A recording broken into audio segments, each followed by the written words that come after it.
Welcome back to the Massive Fencing channel, and today we will be talking about the Zornhau.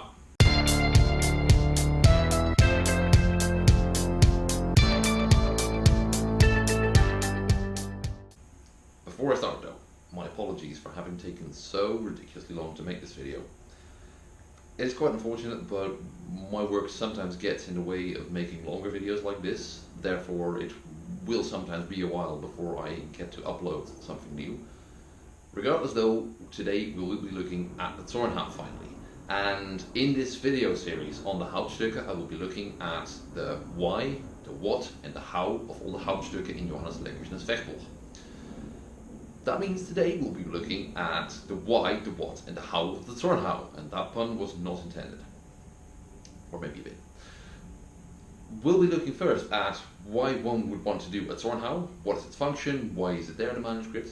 Secondly, we'll be looking at all the different stücke that one can do from the Zornhau. And finally, we will be looking at some practical tips on how to do the Zornhau and how to make it work for you. So, why would one want to do a Zornhau? Well, in my opinion, this has something to do with the way the manuscript is built up. It's very much centered around these Hauptstücke, and one starts at the beginning and then goes all the way through to the end, and then one has basically learned all about the art of messer fencing, and it's very much suited to a private tuition kind of approach. That means that you have one fencing master with one or two students. This approach might not work that well if you try to apply it in a really large group setting, as most modern HEMA clubs do. So be aware of that when working with this manuscript. That said, the function of the Zornhau Hauptstück is very much as some sort of an introductory lesson. That means that you take some very basic movement concepts that you should already know, like striking an Obenhau and parrying and things like that, and turns that into something that fits Lecküchner's system better. And that's very much, if you look at the way that Zornhau is described, very evident, I think. The Zornhau is described as simple peasant strike. That is an Obenhau, ein schlichter Pauenschlag, if I remember correctly. And that means that you basically have to strike an Obenhau, but make it slightly different. Strike it towards a lower hängen, and on your left side means that you can get the point on line and strike towards a bind. And from that bind, you can perform all kinds of stücken. And that's pretty much what the Zornhau is all about. You learn how to strike into a bind and do a variety of actions that can result from a bind like that. As such, it's very much an intro lesson. It teaches you some of the concept that will later on be described much more in depth in this manuscript. Now that we've talked about why, I would like to go on to what. What is exactly described in the Zornhau play? Well, for starters, we have the Zornhau play itself. How to do a Zornhau, how to make the first winding from it, how to make the second winding to the outside from it, and then finally the text goes on to describe how to strike around, so how to do an abnehmen, open abnehmen, so striking around from above. After that we get two counters, one a strike to the inside of the wrist, and second one a langenort. And this is one example. The langenort comes back later on in the manuscript and counters a lot of different things. So there we have the langenort already. After the langenort, we move on. We see, for instance, there's a number of other ways how to perform abnehmen. First one is to go around under the opponent's blade. Another one is to do the straight abnehmen, or also known as the gerade abnehmen, and a number of counters against this. After that, we go on to a slightly more theoretical part. It's called the Krieg, and in the Krieg we know how to connect the windings into some sort of a circular flow drill.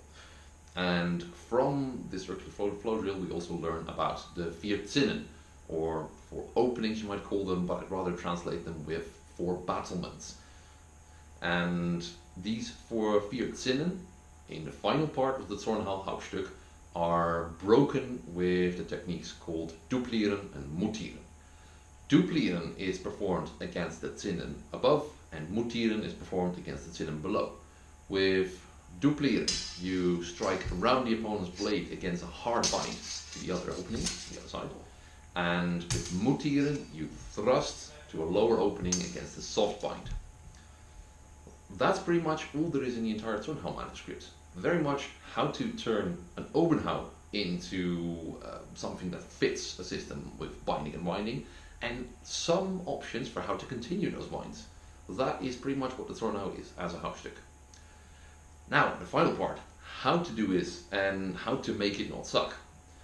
The first thing about Zornhau that makes it a bit difficult to pull off is that you have to be very careful of the distance.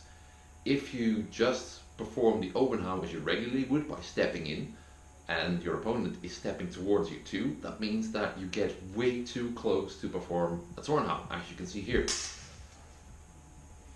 If both fencers step forward, you get into a position where it's a much better idea to just push the arm with your hand, or wind over with the hilt, or take an arm bar or of some sort.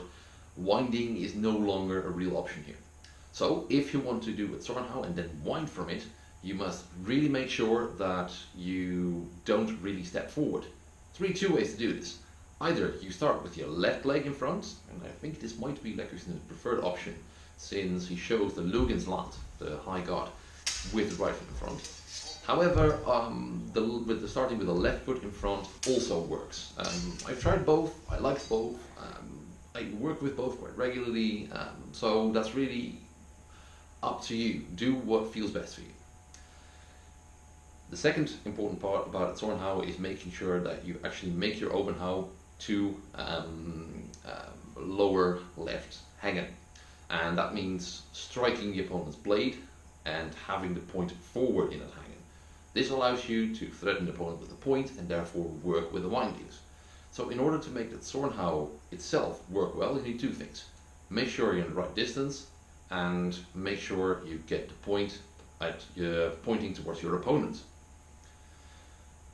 Now, what I would like to do now is just really quickly get into the additional footwork you get with some of the windings. It looks very wonky if you look at manuscript. People have their foot turned away to the side, and I think this has a very specific function. If you've watched my video on footwork, you might remember me talking about opening the left foot in order to bring the right shoulder forward. And I think this is what we're seeing in the Zornhau plays. That means that if you open your left foot, it allows you to bring your right shoulder forward and therefore gain a lot of reach with your thrust. And in order to get that right shoulder forward without unbalancing yourself, you therefore have to open the left foot. Doing it like this, if you practice it a few times, will start to work really well for you. You can also use this, for instance, not only with the winding to the side, but with the gerade abnehmen. It works really well there too.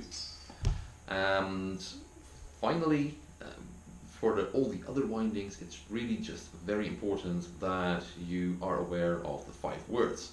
And if you would be studying with a fencing master in late 15th century Nuremberg, you should already know this by now. You should have been told about the 5 words, fore, nach, indes, sterk und schwach, and know that fore, nach, and indes will teach you when to do a certain technique, and sterk, schwach, and indes should teach you with what part of the blade to move where. So to bring the sterk of your blade to the schwach of your opponent.